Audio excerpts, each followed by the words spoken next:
There have been recent reports in the media that give the impression that the custody of the public seal has been unlawfully transferred from the custody of the Attorney General. So this is my position, and I hope that once I give it, nobody should ask me another question. The custody of the public seal is the subject of Section 28 of the Office of the Attorney General's Act, Caps 6A, of the laws of Kenya.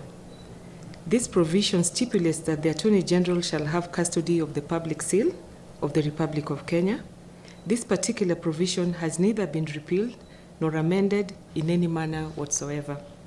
Accordingly, the legal custody of the public seal remains with the Attorney General, and as such, the Attorney General has and retains the in custodia legis of the public seal, namely the legal right to control, protect, and care for the public seal under the Attorney General's charge.